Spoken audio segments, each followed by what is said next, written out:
More hypocrisy from the Trump administration. Today, we're talking about a character who Donald Trump pardoned, a January 6th insurrectionist who Donald Trump pardoned, has now been arrested for threatening to plot the murder or threatening to murder Hakeem Jeffries. This comes during a time where the Trump administration and the MAGA leadership is out there talking about anyone who disagrees with them, not just the left, but anyone who disagrees with them as an insurrectionist, someone supporting political violence, as hating America, and referring to the people protesting on No King's Day as people that hate America. Meanwhile, the people that Donald Trump pardoned, the violent criminals, the convicted violent criminals that Donald Trump pardoned, are apparently plotting to kill political figures. They're the ones engaging in political violence. And we're going to unpack that and dive into some of the other arrests that have occurred of pardoned January 6th insurrectionist convicted criminals. I'm Shant Karnikian. That's Brian Kabateck. This is Civil Action on the Legal AF Network. Today, we're talking about a gentleman by the name of Christopher Moynihan, the most recent arrest of a pardoned January 6er. This guy was threatening to kill Hakeem Jeffries, not just threatening, I think plotting. This is someone that received a full pardon as a result of Trump's clemency of the 1,600 people charged in connection with January 6th. And he had a real part to play in this. He wasn't some tangential figure. This isn't for something he posted online. He was there, a violent, convicted criminal, and he got a pardon. And now he's going back to jail, right back to jail, because he was plotting to kill Democratic leader Hakeem Jeffries. So I don't know where you start with this, Brian. It's kind of outrageous, shocking stuff. Well, let's give a little background on Christopher here. Moynihan, 34 years old, ironically lives in a town called Clinton, New York, which I think is just... I know, you told me you find that kind of funny and ironic. I do. Ironic, at least, if not funny. So January 6, 2021, he was, 29, 30 years old. He wasn't just somebody who just happened to be there. He actually went into the chamber. He was one of the first people to storm the Capitol. They have video footage of him. There's pictures of him taking pictures of documents in the chamber itself. Yeah, he was going through I think he was going through like a senator's notebook, and he said something like, there's got to be something we can use here against these fucking scumbags or something like that. Correct. He was convicted in 2023. He was sentenced to 21 months in prison and more than 30 months of supervised release. He was released on January 20th as a result of the pardon. So, I mean, you've set it up correctly, which is, this guy decides that he got one pardon. I mean, where there's one, there must be more, right? It's like the largesse of President Trump, but he would get some more pardons. So what he did was he sent emails saying Hakeem Jeffries is making a speech in a few days in New York City that I cannot allow this terrorist to live. Even if I am hated, he must be eliminated. And, quote, I will kill him for the future, close quote. So these are at least the allegations according to the criminal complaint that was filed against him.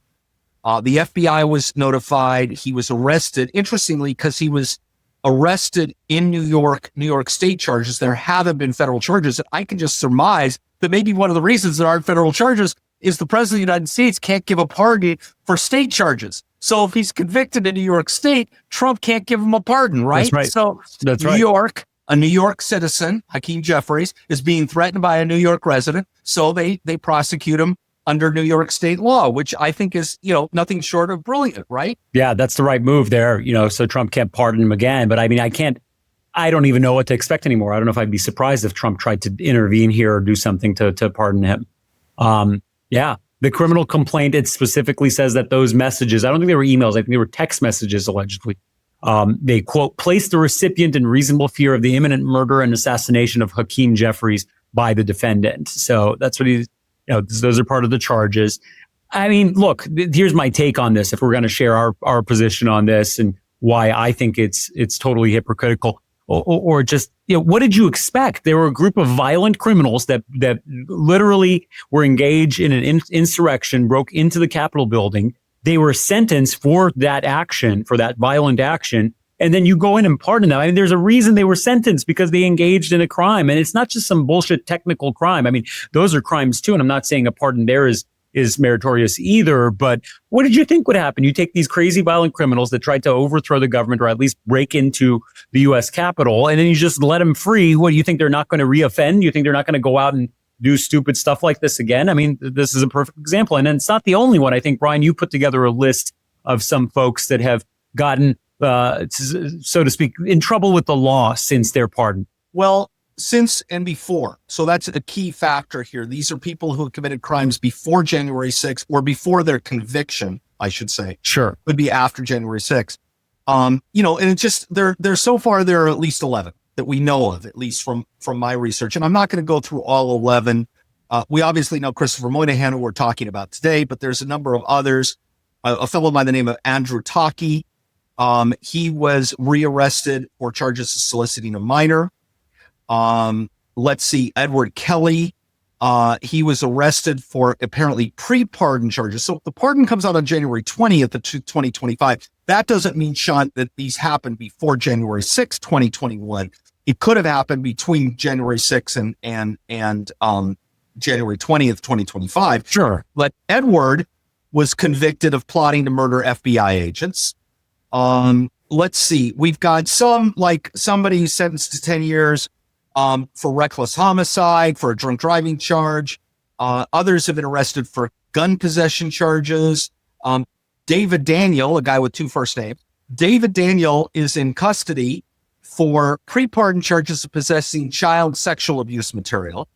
That's the party of morality and law and order. So we're clear about that. Another one who was convicted of reckless homicide, a DUI. One of them was killed by a police officer during the traffic stop, I think. Yeah, talk about that, Shant. In January, I think this guy, his name was Matthew Huttle in Indiana. Correct. He was pardoned, as you know, in January of 2025. Trump has his priorities straight, right? Let the criminals out of prison. The party of law and order, let them out.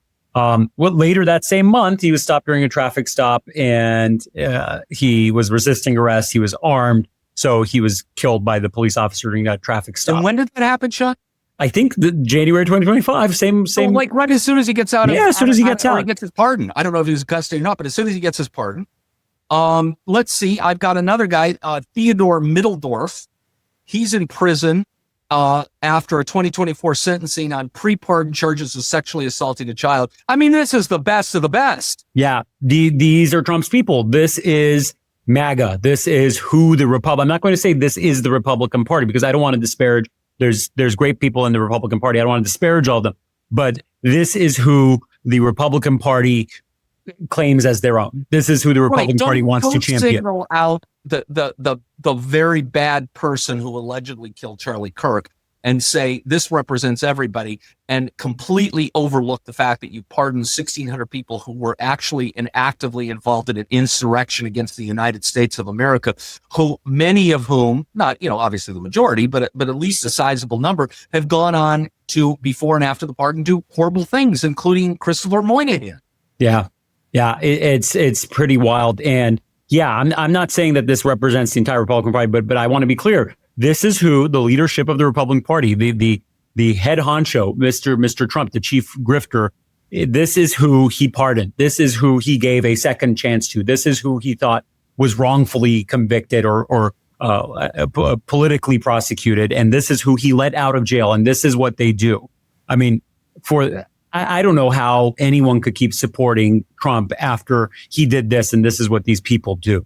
I don't understand it either, Shant. I can't explain it. Though, it's just the amazing amount of hypocrisy and how people overlook this. Yeah. When they stand up there, when Trump stands up there at a funeral for Charlie Kirk and says, I don't talk about forgiveness, I talk about hate or whatever the specific words were.